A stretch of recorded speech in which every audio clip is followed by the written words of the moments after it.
Peace. Highest heart. It's time for the YouTube live book reading of The Healing Power of Water by Dr. Masaru Emoto.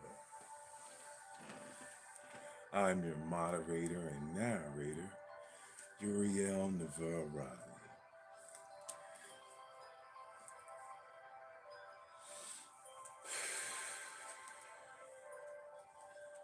So, we pick up at chapter 14.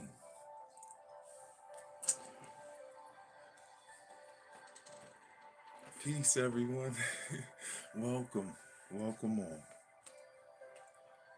So, this is page 185.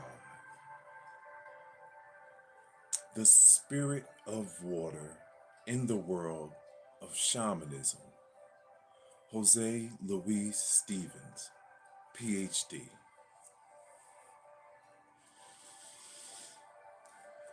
Introduction. In the course of my life, I've been most fortunate to study and work closely with elders and men and women of knowledge from several shamanically oriented tribal cultures.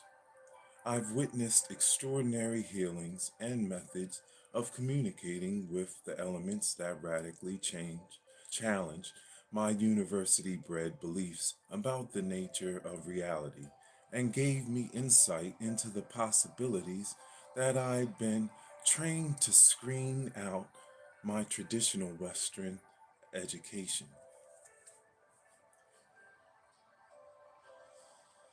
In particular, I've observed what a unique and central place the element of water has in the teachings and beliefs of the extraordinary peoples.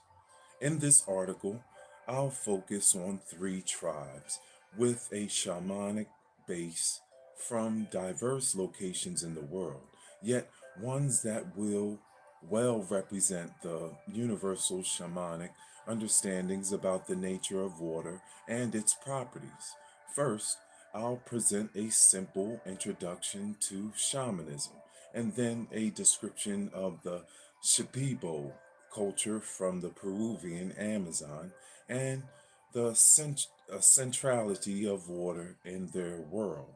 Next, I'll look at the Huichol tribe from rugged central Mexico and examine some of their most profound insights into the nature of the spirit of water.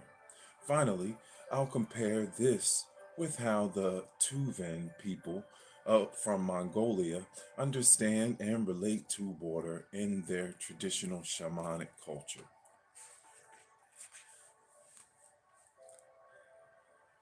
A brief explanation of animism and shamanism. Animism is the world's most ancient set of spiritual beliefs regarding the nature of reality and is now seeing an upswing of interest in every continent. Its premise is that everything in the universe is alive and highly conscious and has a uniquely intelligent soul. Animism is based on the belief that the world consists of overlapping energy fields and the visible world is the spirit world, the origin of all power, energy, and vitality. Consequently, animists believe that invisible forces or spirits can affect physical elements such as water, fire, air, earth, plants, animals, and people. Animistic cultures believe in showing the utmost respect to the spirits in everything, whether they be clouds, rocks, winds, springs, or birds of prey, as all are participants in the greater community of life.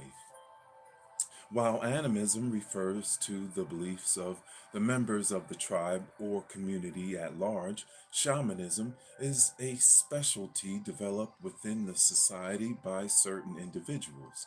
It requires acquired skills, knowledge, and natural talents. However, it's not a religion because it has no structured hierarchy or set of dogmas. Rather, it's a set of special techniques for manipulating energy and power. Shamans specialize in diagnosing and healing illness and suffering, divining and prophesizing, journeying to other worlds through trance states to seek knowledge to gain control over spirits, and gathering and storing power through techniques and practices associated with nature. They're known to make special use of trance to manipulate and control the weather, speak with the spirits of plants and animals, and conduct strenuous ceremonies for fertility, healing, and sorcery. Peace, everyone. Welcome. Thank you for reading with us. We're down at the bottom of page 186.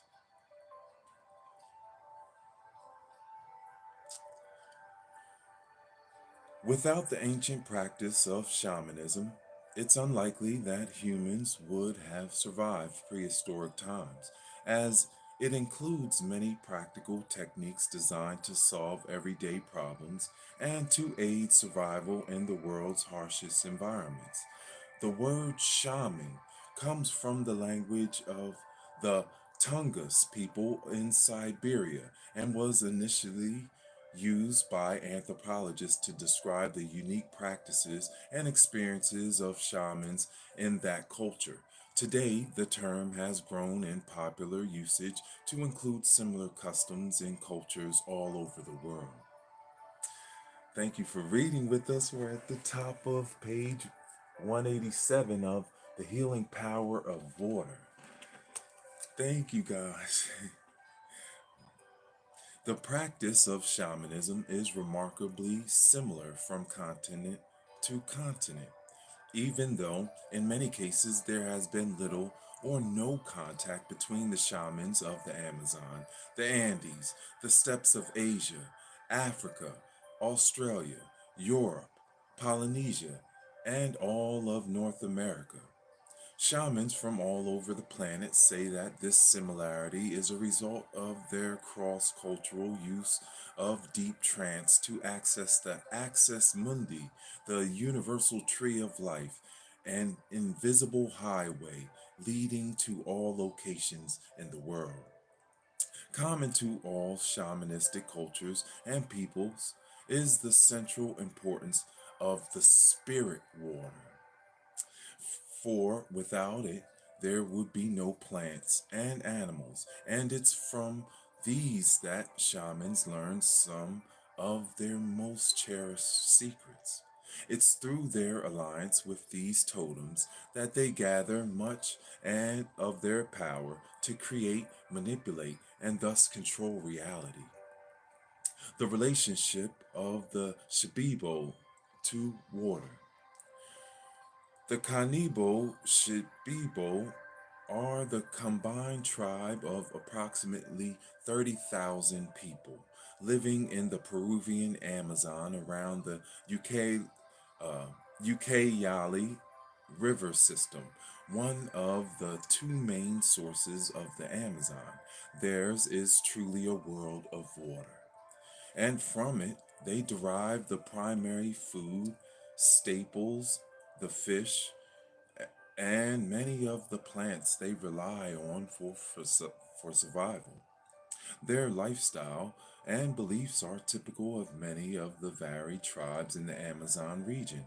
However, they're considered the ones with the greatest knowledge of shamanic practices, and therefore many shamans of other tribes study with them to learn their potent sorceric skills, as well as their powerful ikaros, sacred songs for the healing and controlling the elements.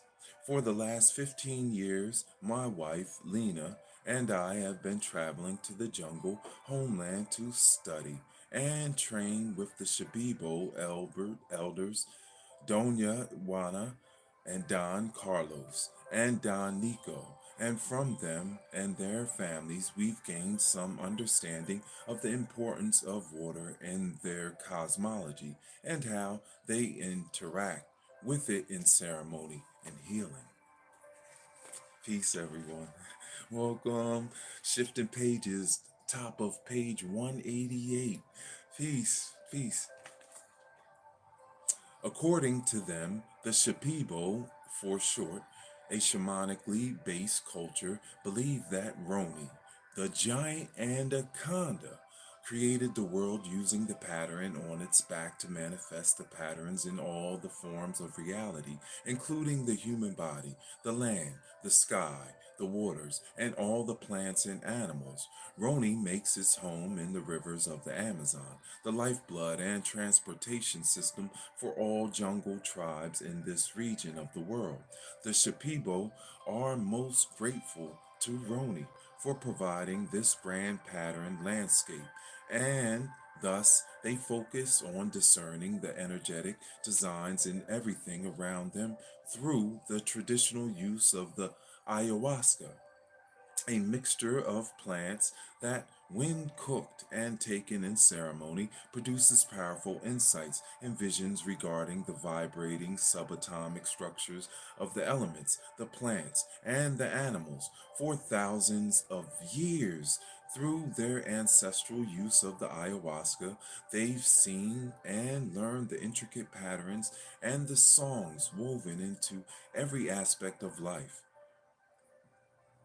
This gives them the power to communicate with, learn from, and command the powers of everything around them, including the powerful spirit of water. I've seen how they reproduce these beautiful patterns on textiles, on the walls of their buildings, and even on their skin in the form of vegetable dyed tattoos for protection, healing, and gaining knowledge. Among the countless specific designs they reproduce are the patterns for the sun, the earth, the plants, and of course the spirit of water. In healing practices, they specifically use the patterns of the water to purify and cleanse the body of unwanted foreign intrusions. According to Don Carlos, the Shipibo believe that each object has its original pattern, and these patterns can in turn carry others within them. The pattern for water is especially capable of carrying other designs in a way that's similar to a boat transporting people or cargo. He tells me that since the human body consists mostly of water, it's a strong vehicle for carrying other patterns, sometimes positive ones and at times negative. The negative patterns resulting from other people's fearful or angry thoughts, and from plants and animals that have been disrespected, can throw the physical or emotional body out of balance and thus create illness, depression, or other disharmony harmonious states. These alien patterns can be extracted and replaced with the positive songs representing the designs of beneficial plants, animals, and elements. The patterns for water and its infinite variations are also used to promote prosperity and abundance for individuals who are having trouble manifesting what they want in their life. This pattern may be tattooed on their skin using temporary plant dyes or placed around their shoulders in the form of an embroidered shawl. It might even be worn as an article of clothing, such as a skirt, and it could be painted on the side of their boat. Variations of the pattern for water may involve the design for a good catch while fishing, for learning from the powerful spirits of river dolphins, for protection from Roni, the water anaconda, and the motifs for springs, waterfalls, pools, rain, clouds, and rainbows. For the Shipibo, as with most shamanic cultures, water is considered a great power, a poderio, a force that embodies spirits that may be helpful or harmful. Reproducing its patterns and the designs then is a way of showing respect for them and harnessing the power inherent within them. For example, by wearing the design for the spirit of the river, someone might then navigate safely upon it and fish from it with success. In other words, the Shipibo have learned to become that with which they wish to be in harmony. This is good, right? Peace, everyone. Thank you for reading with us. We're in the middle of page 190. According to Don Nico, mermaids and dolphins are particularly powerful water spirits that can be asked for help in a variety of situations. He says that then the ancient shamans used to dive into the river and commune with these spirits, learning songs from them and gathering the wisdom they chose to share. He says that today this is mostly a lost art, and that therefore these water spirits create problems because people no longer show them honor or respect. Nevertheless, during the ayahuasca ceremonies, it is not unusual for the participants to experience the spirit of the river coursing through the veins and organs of the body, wishing, washing, cleaning, purifying, and protecting. The result is a roaring sensation or a rushing sound of water in the ears that may last for hours. During one such ceremony in the jungle, my visions enabled me to meet the loving spirit of a specific river in the Amazon.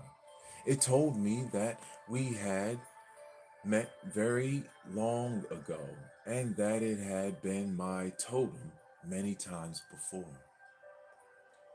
This spirit told me its name and explained that it had been with me all my life and had taught me many things while protecting me from dangers.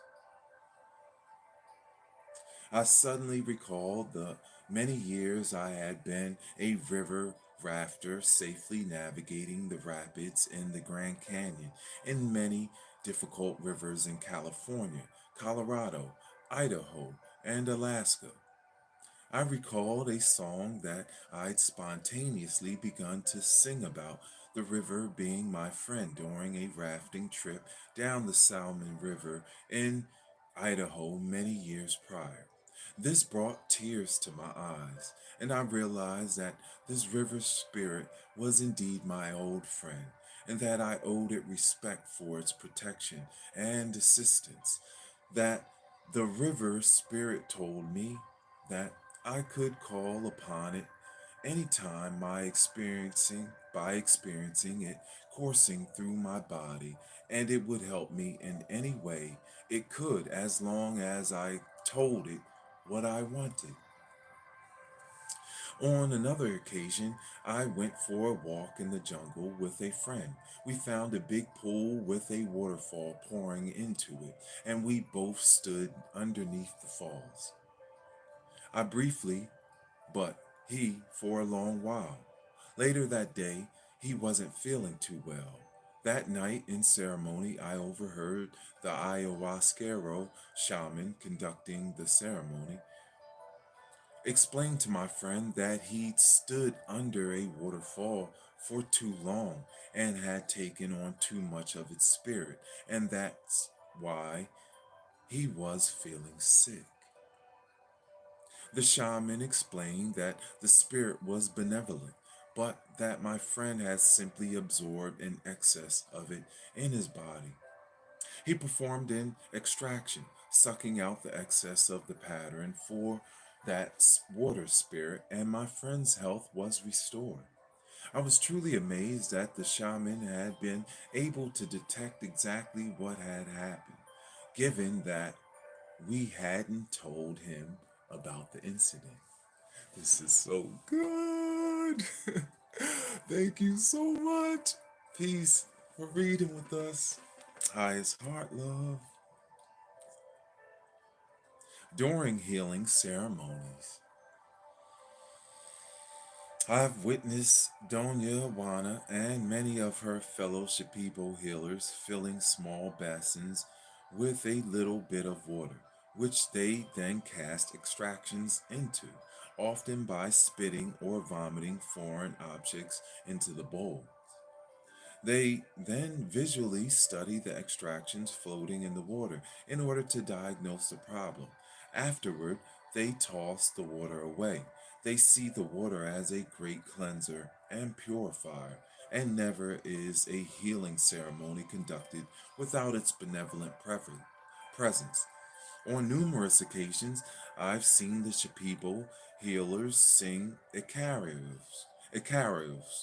those sacred songs derived from the patterns of nature, into a glass or bottle of plain water, and the patient is then instructed to drink a little of the water all day long over a period of days. Again, the understanding is that water is a medium in which prayers and songs can be held and then carried into the patient's original healthy pattern. The water itself has its own structured design, but may also carry additional patterns sung into it, designs that are beneficial to the recipient. For the Shipibo, all forms of water are powers to learn from and work with. Doña Juana is an elder Shipibo woman with great knowledge of the Icarios, passed down to her through generations of ancestors. She tells me that her greatest ally is the spirit of rain, which she can call forth with her Icarios to purify and cleanse the land. I've heard her sing in Icaro for rain and bring in a thunderstorm within a half hour. She practices Such practices aren't by any means exclusive to the Shipibo people, of course, but are to be found all over the Amazon, and for that matter, anywhere shamans use their skills. Having water is as an ally in its varied forms is part the parcel of shamanic practice everywhere. Middle of page 192. The Huichol's relationship to water. Look at this beautiful pattern here.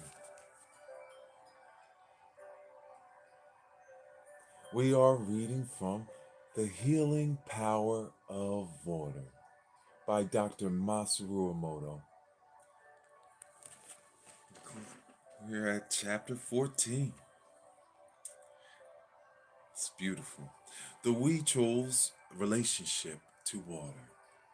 Let's now shift our focus from the Shipibo people and move it north to central Mexico to become acquainted with the powerful Huichol people and their understanding of the power of water.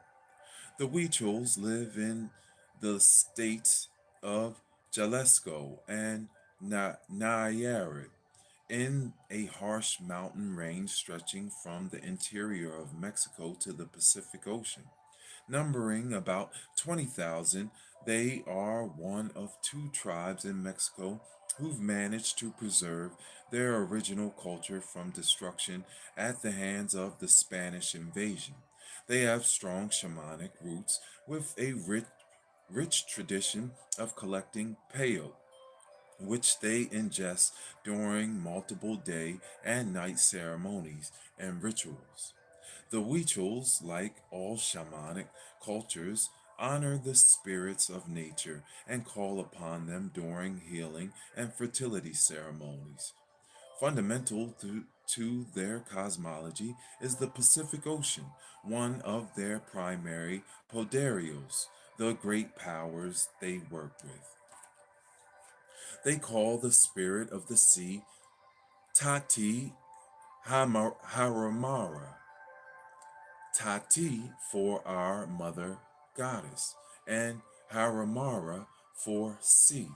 During their annual pilgrimages to the Pacific Ocean, they deliver sacred objects, Aegyptos Sagradas, often arrows embedded with prayers that they then cast into the sea or bury nearby. Upon returning to their villages, they carry seawater with them in bottles for sprinkling on their fields and for use in ceremony. For 10 years, Lena and I studied intensively with the Huichol Maracame shaman named Guadalupe Candelero, Candelario until his death in 1999.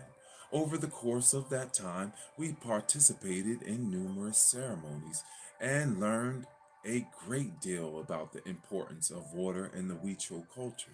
Guadalupe explained to us that the Huichols, being mostly dry farmers, rely on the sea for clouds and weather systems that bring rain to water their crops and crops of maize and squash in the arid mountain ranges they call home. According to him, rituals believe that salamanders are helping spirits who act as midwives to the foreign mother goddesses, especially the one of the east, Tati Narawami. The salamander's job is to assist nature by directing the clouds to release their rain in specific places over the land. In their exquisite yarn paintings and beadwork, the Huichols typically depict the rain goddesses as a powerful coiled serpent or as heavy storm clouds out of which millions of tiny snakes descend, symbolizing the life giving rain. The Huichols often depict serpents as middlemen between humans and the spirit world and use them to represent a deep intuitive knowledge of nature, especially water. Turtles are emissaries of Tati Narawami as well. Their job is to cause the waters to flow, purifying and replenishing ponds, springs, and small bodies of water. Springs containing Kutsala, beneficial healing waters, are especially sacred to the Huichols and are important pilgrimage stops for extensive ceremonies. Look at this beautiful Huichol yarn painting depicting water or rain. Isn't that beautiful?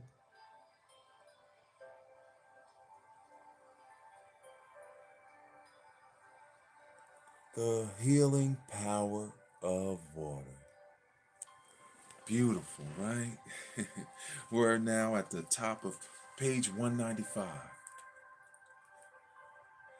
From these springs, they obtain the waters they later use in ceremony to purify, cleanse, and revitalize.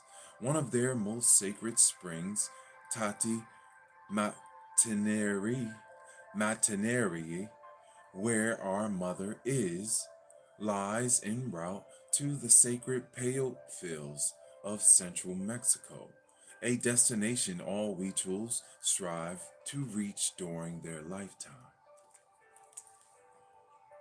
Guadalupe, like all indigenous peoples, considered water to be the sacred source of life. Without it, he said, nothing on this earth would be able to survive. He often sang to the spirit of water to thank it for its many gifts, invoke its life giving waters, and invite its ability to transform, cleanse, and heal. During ceremonies, I often witness Guadalupe placing a small jar of seawater on the altar to bring the spirit of the sea into the ceremony and make her available to all participants. According to him, during the course of an all night ceremony, the open bowl of water absorbs the songs and prayers chanted by the marakames, the shamans presiding over the ceremony. In the morning, Guadalupe would dip a deer tail wand into the seawater and drip it onto the crowns of our heads and foreheads, cheeks, wrists, and throats. This, he told me, was meant to both purify us and to embed the prayers and songs of the ceremony into us. In the breezy, freezing dawn light, after a sleepless night of smoke, wind, and chanting, the water drops would feel amazingly refreshing. They were like ice trickling down the face and hands as the sun began to bathe the desert in its golden glow. As with the Shipibo, the Huichols use water as a medium to transport prayers and healing songs into the body of the patient.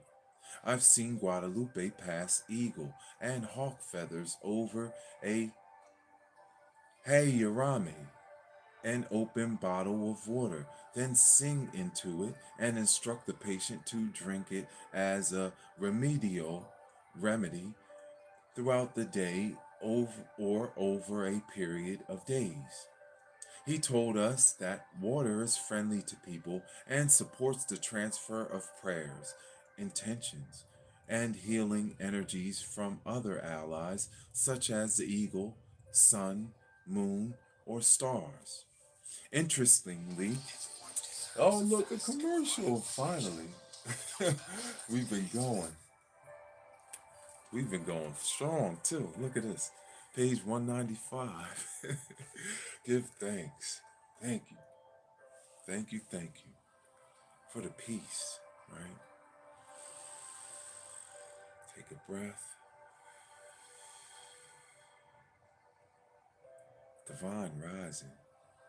Divine rising.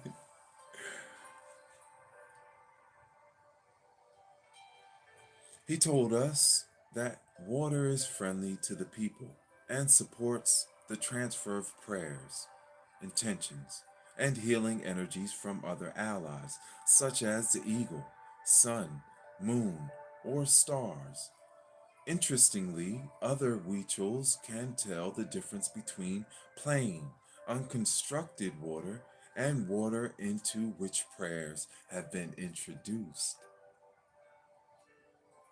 They can actually see little lights and energy particles dancing in the treated water, whereas the average person can see no difference whatsoever. Most amazing, the Huichols can pick out the prayer water every time. For Huichols, water isn't a separate or a dead thing, nor is anything in nature isolated. All Paderios work together, overlapping their energy fields to produce a balanced world where humans, plants, animals, and elements can be in harmony. For example, the Huichols believe that human beings were created by spirit to be like flowers with blossoms, the crown of the head, open to the sun, supported by a strong vertical stalk, the spinal column.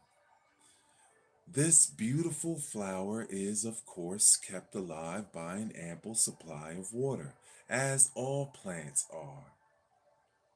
For this reason, Huichols dress like colorful flowers, the men wearing wide brimmed hats like gorgeous blossoms in full bloom. They're fond of pouring water onto the crown of the head in ceremony, not to get rid of original sin as Christians do in baptisms, but to introduce life-giving energy to that sacred opening in the head. I love that, right? I was always taught that women and the divine feminine were like flowers and to treat them as such. I love this. Tuvan shamanic understandings of water. Page 196 in the middle.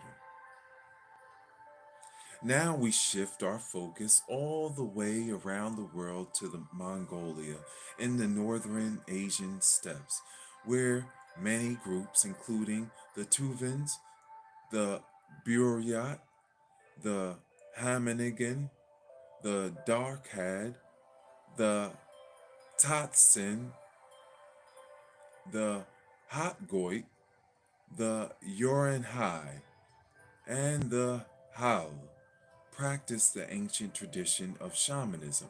In particular, our focus will be on the Tuvans, a society of approximately 235,000 people, perhaps most famous for their traditional art of throat singing. Although, as of this time, I haven't had the opportunity to visit Mongolia personally, I've been able to learn from those who have training in the Tuvan form of shamanism. Their beliefs are remarkably similar to the traditions I have more direct experience with and have already described. Tuvan shamanism has its origins in the Stone and Bronze Ages, when survival was difficult and specialized tools and practices were needed to cope with a dangerous and hazardous environment. The fact that the Tuvans shamanic practice has survived to this day is a testament to its practicality, effectiveness, and resilience, even in the face of attempted eradication at the hands of communists and organized religions.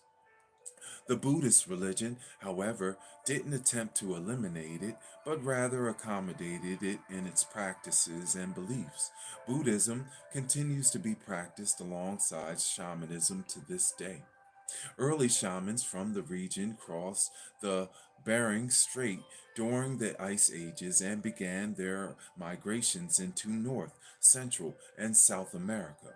Thus, it's understandable that shamanic insights about the power of water are so similar in such diverse regions of the world. Tuvans believe that every lake or river has its own spirit keeper or guardian who protects that place and is in charge of the animals and plants living there. They believe that if drawn into alliance through proper respect, these guardian spirits have the ability to protect people living nearby or those who happen to be traveling through the area.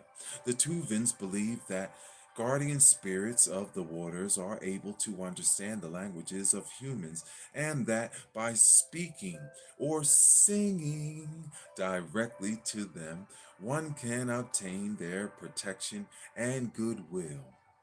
Like most shamanic peoples, they understand that guardian spirits must be complimented and honored. If they're to become good human allies, they erect a small hut, ova, made of stones and branches on the riverbank near fords in order to house their offerings to the guardian spirits there. This is similar to the Huichol's temples that contain sacred objects at pilgrimage sites. Inside, they place sacred stones, crafts, textiles, and blessed objects as forms of sacrifice. This is often carried out prior to attempting to cross the river in order to ensure the safe passage of all the travelers. The subjects of the Tuvan songs are usually the elements of nature, the wind in the grasses, ripples on a body of water, rain laden clouds, and so on. On one occasion, I witnessed traveling throat singers singing to reproduce the spirit of rain clouds on the distant horizon. They told me that the idea was to make a connection with the element and communicate with it via deep throated sounds. Thus, like the Shipibo and the Huichols, the Tuvans connect with the spirits of water through their singing practice. By bonding deeply and forming resonance with the water, they honor it and receive its gifts. The Tuvans hold springs to be especially sacred and consider the trees and plants that grow there to be guarded by the spirit keeper of the spring, particularly unusual trees growing in these places, ones with double trunks, gnarled survivors of harsh weather, and those clearly struck by lightning are called shaman trees and are given special honor. Under them, the Tuvans perform their ceremonies, honoring the springs and asking for their protection and healing gifts. Around such springs, especially medicinal ones, hunting is forbidden in order to keep from offending the guardian of that place, whose protection is extended to the animals there. This is so good, so insightful, right, guys? Oh my gosh, this is so good and insightful.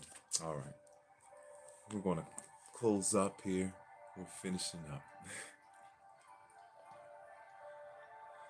Like shamans, in many parts of the world, Mongolian shamans practice the shamanic journey, inducing trance states with the use of skin drums.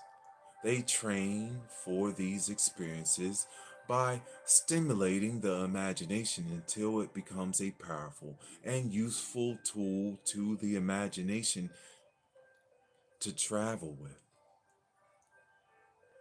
Often the trance journey begins at the sacred spring, the entrance point for the three worlds of the spirit realm.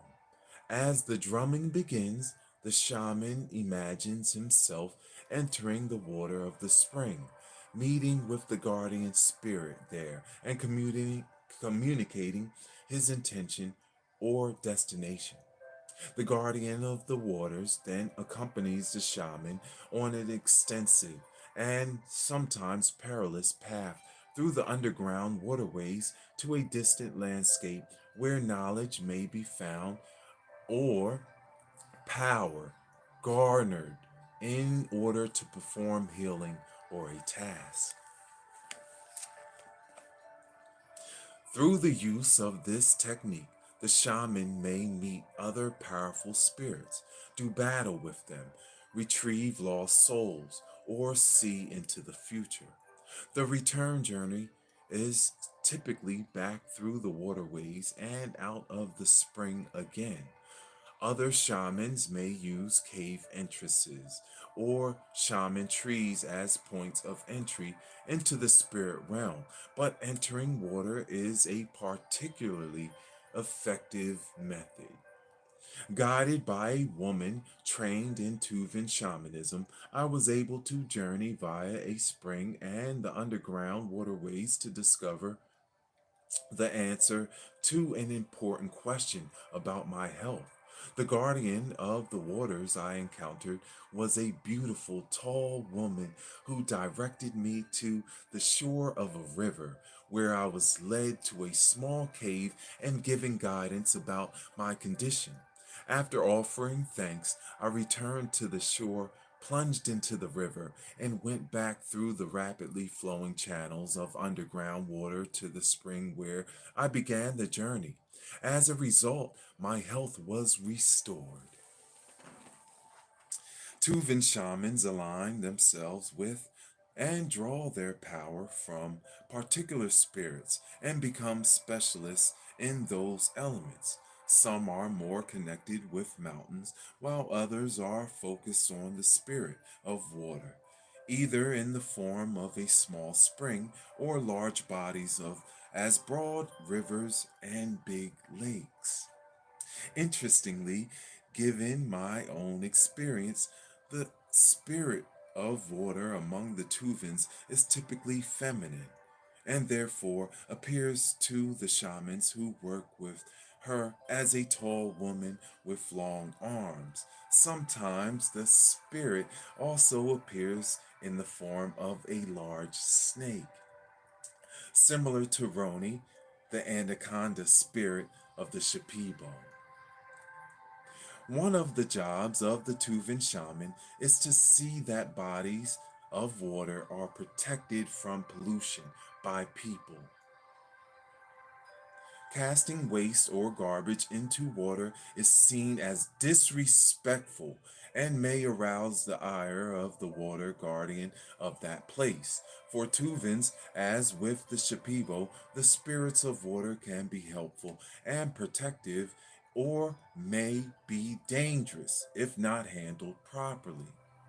Healing often has to do with the maladies and illness that have come from being careless around sacred bodies of water. On the other hand, the guardian spirit of water can be called upon to free someone of illness, depression, or bad luck. Tuvan shamans understand that these cures may not last forever, so repeat ceremonies may be needed every year or two to continue benefiting from the help of the spirit. In this way, the water spirits are continually honored and the tradition is perpetuated. Likewise, the shamans understand that their work with spirit through ceremony is a necessary and ongoing practice in order to keep the world in balance.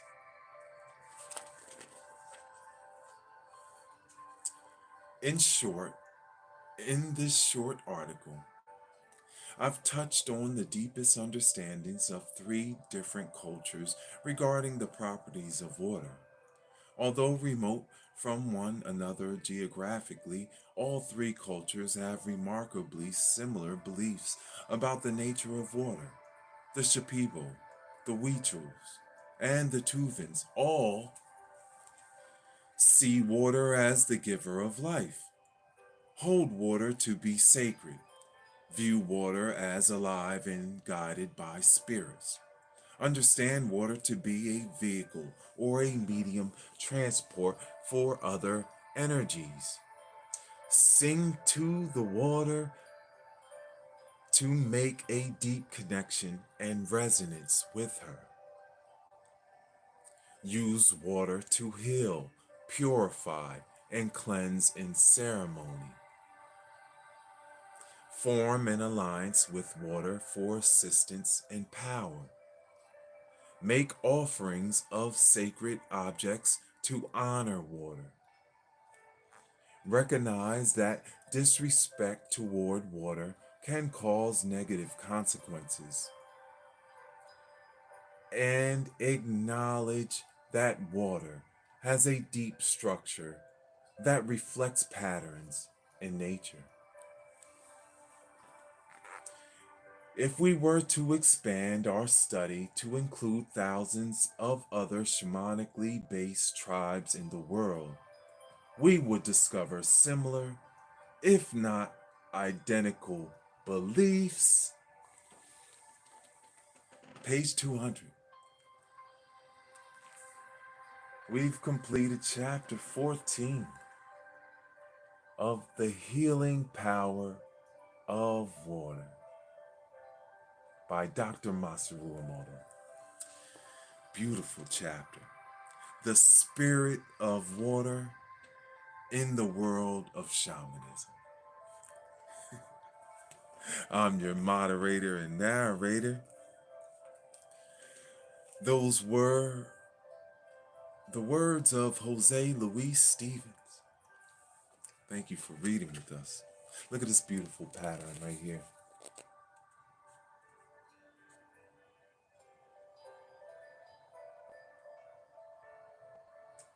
So beautiful, right? High is heart.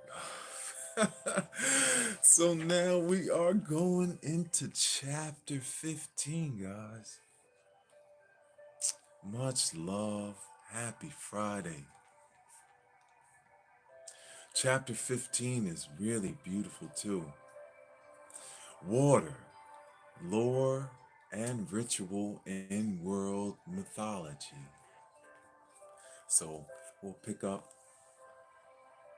when we continue reading. We'll see you soon.